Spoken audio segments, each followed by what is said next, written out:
Hello mga kasari, mga sisi ko, good morning, good morning, good morning. Kahit natanghali ngayon, good morning pa rin. Agoy!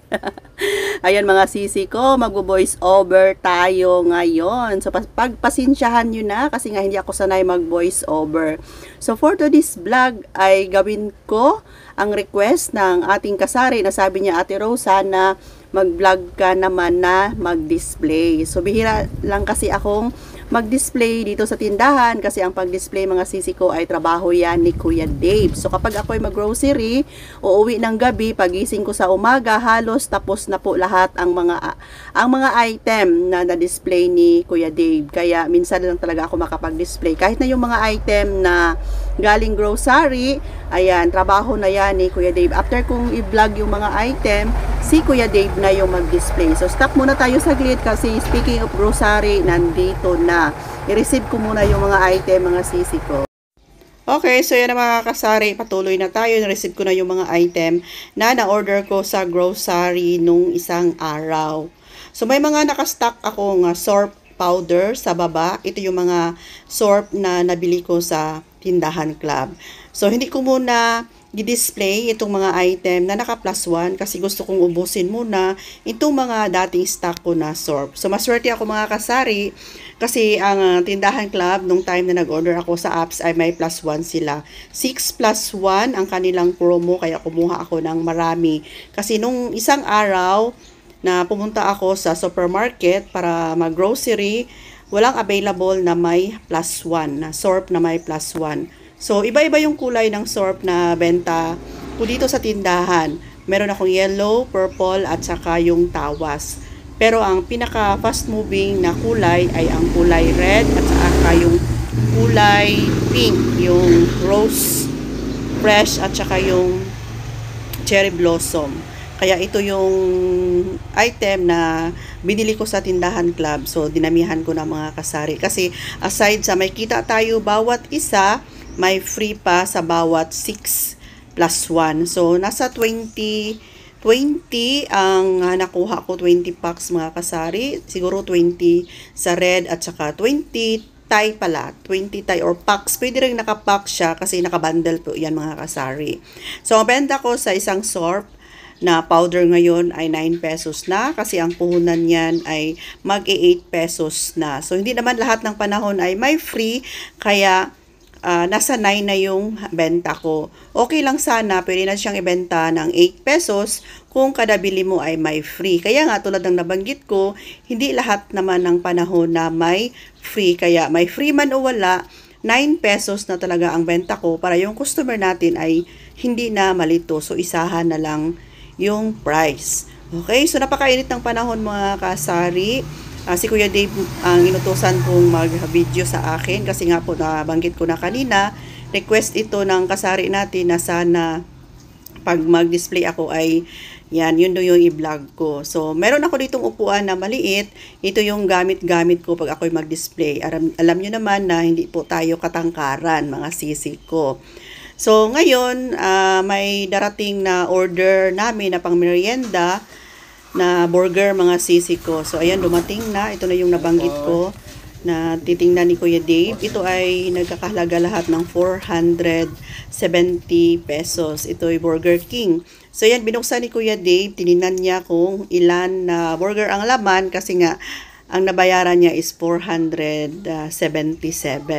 So, napakamahal mga sisi, no? Kung isipin mo, 477, pambili na sana yan ng 1 kilong karni, matagal pa maubos. Pero ito, 1 oras lang, ubos na. Ayan, si Kuya Dave dito ay nagreklamo kasi daw sa halagang 400 plus, 4 na burger lang daw. Di bali na lang daw na bumili na lang daw sana siya ng anong tawag niyan, Jollibee kasi nasa 30 plus lang daw yung kanilang burger. Pero sabi ko, hayaan mo na kasi si Kring naman yung nagbigay ng pangbayad ng pambili ng burger. So, patuloy lang po ako sa pag-display mga kasari. Ayan. Pinuno ko na dyan na part at may natira pa doon na hindi ko pa nagupit-gupit. At yung mga extra na 6 plus 1 ay nilagay ko na lang dito sa harapan and nagupit ulit ako ng ilang piraso para kapag may bibili, mabilis na lang natin siyang maibigay at hindi siya mapunit. So, tumitingin-tingin din ako dyan and mag-refill ako ng mga kutkutin dyan sa harapan. Kasi nga, pag si Kuya Dave ang magbantay ng tindahan, hindi niya mapansin yung ibang item ay hindi niya na pala na-display and syempre, parang maliwanag na yung tindahan natin. Ayan. So, kukuha ako doon sa likuran nung clover na maliit na nabili namin sa, sa Gaisano. At yun yung i-display namin. So, yan. Bitbit ko na mga kasari. Ang benta ko nito ay 12 pesos na. Kasi, hindi naman lahat ng panahon na makabili kami sa Gaisano. Meron kasing nagbebenta nito ng magna 9 pesos na. May umiikot dito sa amin, kaya ginawa ko na lang siyang 12 pesos. So ayan, kumain na kami mga sisi ko at si Kuya Dave dyan ay nagreklamo nga. Tingnan mo ako kumain na, parang gutom si Ate Rose ninyo. Yan, nagreklamo si Kuya Dave kasi daw yung burger na nabili namin, hindi siya kontento kasi akala niya yung jumbo daw na burger. Kaya tinawanan ko na lang si Kuya Dave. Sabi ko, kainin na lang natin kasi nga hindi na natin yun maibalik. So, sa susunod, hindi na tayo mag-order ng ganon kamahal na burger. Ayan, mga sisi ko, diba? So, patuloy lang po sa pag-display ang inyong tendera, mga sisi ko. At meron namang humahawak sa camera. Nautusan ko si Kuya Dave. And shout out pala kay Kuya Dave. Ayan, minsan niya lang naman ito ginagawa na siya yung aking cameraman. O malapit pang nahulog yung camera. So, ayan, after mga sisi ko na nag-display ako, may bit-bit akong maliit na timbangan dyan. At nakita ko kasi na ubos na yung aming asin na tig pa 5 pesos. So, nag-repack ako ng asin na tig pa 5 pesos mga sisi ko. So, meron akong timbangan dyan na 1 kilo lang po ang bigat niya. Hanggang 1 kilo lang. So, 1 kilo, i-divide ko siya sa 4. So, 2.5 grams. And 5 pesos ang benta ko sa isang asin namin mga sisi ko. So, 20 pesos siya kasi 4 na 250 grams ang nagawa ni Ate Rose ninyo. O, yan, diba?